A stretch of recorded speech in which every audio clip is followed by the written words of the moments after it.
ሁሉም እጅ ለእጅ ተያይዞ ገና በማለዳ የመስቀል አደባባይ ለመድረስ ጉዞ ጀምሯል። ምክንያቱ ደግሞ ዛሬ በፊንፊኔ መስቀል አደባባይ የኢሬቻ በዓልን አስመልክቶ ታላቁ ሩጫ በመዘጋጀቱ ነው።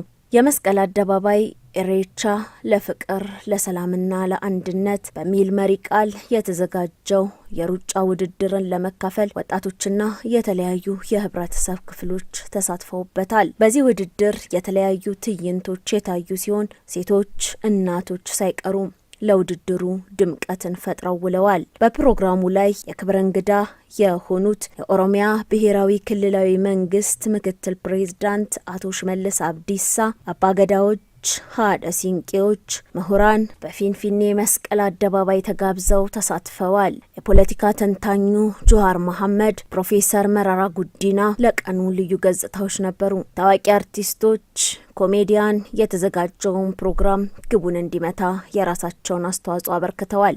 ውድድሩ ከመጀመሩ በፊት ያነጋገርናቸው ተሳታፊዎች ዝግጅታቸውን እንደሚከተለው ገልጸውልናል። ና ቆንጆ ሆነን አምረን እንደዚህ ተውበን ለየት ብለን የመጣን በጣም ደስ ይላል። በጣም ደስ ብሎኛል። ሩጫ ደግሞ ለኦሮሞ ያው የመጀመሪያ አይደለም፣ ለሱ በዓለም ላይ ፈርቀጃ ስለሆነ የመጀመሪያ ታሪክ ስላለው ኦሮሞ በሩጫም ይሄ ደግሞ የኢሬቻ ዋዜማ በመሆኑ ትልቅ ኩራት ይሰማኛል። ዛሬ የለበስኩት ልብስ አስቀምጬ ለልጅ ያስተላልፋለሁ ይሄን ታሪክ። በጣም በእውነት አሁን ድባቡ በጣም ደስ ይላል። ኦሮሞ አንድ ላይ ሲሆን እንዲህ ኢሬቻ ሁሌም ካሉት የኦሮሞ ባህሎች በጣም ደስ የሚልና የሚያስደስት ነው። እንደምታዩ በጣም ደስ ብሎኛል። ይህ ማለት በጣም ትልቅ ትርጉም አለው። እኔ መግለጽ ከማልችለው በላይ ለ150 ዓመት ኦሮሞ ፊንፊኔ ላይ ኢሬቻን አክብሮ አያውቅም። ኢሬቻ ደግሞ የማንነቱ ምልክት ነው። ዛሬ ግን ገና ኢሬቻ ሳይደርስ የወጣው እዚህ ጋር የመጣው ሰው መሮጥ የሚችል ወይም ቲሸርት የገዛ ነው። ግን ይሄን ቻንስ ያላገኙ ግን መሮጥ የሚፈልጉት የኢሬቻ ቀን ምን ያህል በቃ ፊንፊኔ ለራሱ አትበቃቸውም ማለት ነው። አንደኛ ወጣለው ብዬ ነው የምጠብቀው። ከስፖርቱ ባሻገር ለኦሮሞ ሕዝብ ታላቅ ትርጉም አለው ያሉንም አሉ። ዘንድሮ ለመጀመሪያ ጊዜ የተደረገው ሰው የሚፈልገውን የሚያስበውን ነገር ሲደረግ ሰውም የፍላጎቱ የሚያስበው ሲመለስለት ደስ ለዋልና ምክንያቱም ይሄ እዚህ መሆኑ ምንም ጉዳት የለውም። ለአብሮነታችን፣ ለሰላማችን፣ ለፍቅራችን፣ ለአንድነታችን ሁላችንም ለሀገራችን እኩል መስተናገዳችን ትልቅ አስተዋጽኦ ኖሯል እንጂ ምንም ነገር ኔጋቲቭ ነገር ስላልሌለው እኔም እንደ አንድ የኦሮሞ ዜጋ እንደ አንድ ኢትዮጵያዊነት ለአንድነቱ በጣም ደስ ብሎኛል ማለት ነው።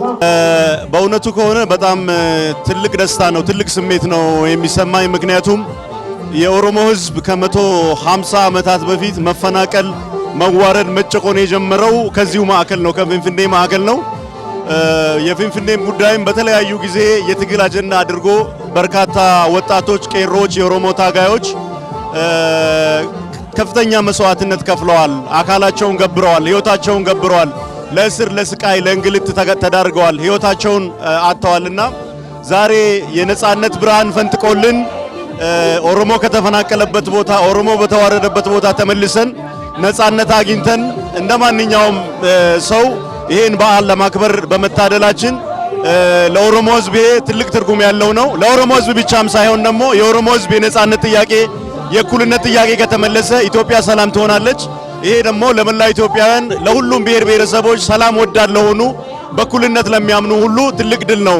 ለኢትዮጵያም ሰላም፣ ለኢትዮጵያም የወደፊት ብልጽግና ትልቅ መሰረት ድንጋይ የሚጥል ጉዳይ ስለሆነ ይሄን የኢሬቻ በዓል የኦሮሞ ህዝብ ብቻ ሳይሆን የኦሮሞ ወዳጆች የሆኑ ብሔር ብሔረሰብ ወንድሞቻችን አብረውን ሊያከብሩት በነጻነቱም አብረውን ሊደሰቱና ከጎናችን ሊሆኑ ይገባል የሚል ሐሳብ ነው ያለኝ። የዚያን ጊዜ መጥፎ የሆነ አስተዳደርና መጥፎ የሆነ አመራር መኖሩን እንሰማለን። ግማሹንም ኖረናል። እኔ ኖር ያለው ግን አሁን ዋናው በጣም ደስ የሚለኝ ነገር የ150 ዓመት እንደዛ አትሮሲቲ ደርሶብን አምና ያለፈው ዓመት እዚህ የኛ ቄሮዎች ሲረገጡ ሲገደሉ ነበረ። ዛሬ እግዚአብሔር አይተኛምና እግዚአብሔር አምጥቶ እንጨፍርበታለን። አገራችን ላይ የሁሉንም መብት ጠባቂዎች ናቸው። የገዳ ስርዓትም የኢሬቻም እናከብራለን ከወንድሞቻችን ኢትዮጵያን ከአፍሪካን ጋራ ከዓለም ጋር ለሁሉም እንኳን የዚህ የሰላም በዓል አደረሳችሁ። የኦሮሞ ሕዝብ ከ150 ዓመት ታሪክ በኋላ ለዚህ ቀን በመድረሱ ይሄም ደግሞ ሩጫው በዚህ ለሰላም የሚገለጽበት አንድነት የሚታይበት በመሆኑ ይሄ በመደረጉ በጣም ደስ የሚል በጣም የሚያኮራን ሁላችንም የተደሰትንበት ሩጫ እንደምታውቂው ውድድር ነው። እሬቻ ባህል ነው። እሬቻ የኦሮሞ መገለጫ ነው። እግዚአብሔርን የሚያመሰግንበት ጊዜ ነው። ሩጫ ደግሞ እንግዲህ ከዛ ከብሔራችን ወጥተን ለኢትዮጵያ ሀገራችን ኦሮሚያ ያበረከተችንና ሀገራችን ኢትዮጵያን ወክለን የምንሮጥበት ነው። ስለዚህ አሁን ይሄ ደግሞ የእሬቻ ሩጫ ደግሞ ምናልባትም እንደኛ ያሉ አትሌቶች በየቀኑ ልክ እንደ ታላቁ ሩጫ አሁን እየሆነ ይመጣል ብዬ የምል ግምት አለኝ። ስለዚህ ከዚህም አትሌቶችን ልናገኝ የምንችልበት መንገድ ሊፈጠር ይችላል። እሬቻ እንደምታወቀው እዚህ አዲስ አበባ ብቻ አይደለም ፍንፍኔ ብቻ አይደለም የሚከበረው በየሁሉ ክልላችን ይከበራል ብዬ ገምታለሁ። ስለዚህ ይሄ ባህልሽንም እያስፋፋሽ ባህልሽንም እያሳወቅሽ በእግረ መንገድ ደግሞ ጤናሽንም እየጠበቅሽ እግረ መንገድ ደግሞ ስፖርታዊ ጨዋነትም መልእክት እያስተላለፍሽ እንደዚሁም ደግሞ ወደ ስፖርትም ደግሞ ወደ ዋና ስፖርተኛነትም ለመምጣት ወደ ስፖርት ወደ አትሌቲክሱም ወደ ሌላ ስፖርትም ለመምጣት የተሻለ አስተዋጽኦ አለው ብዬ ነው የምገምተውና በተለይም ደግሞ በተለይ እሬቻ ስንል የኦሮሚያ የምስጋና ጊዜ ነውና ስለሆነም ይሄ ሲሆን ደግሞ በሁሉ ዘንድ ሲታወቅ አብሮነቱ፣ ፍቅሩ፣ ሰላሙ ጥሩ ሆኖ ይመጣል ብዬ ገምታለሁ ለወደፊታችን ማለት ነው።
murteen karaa hirka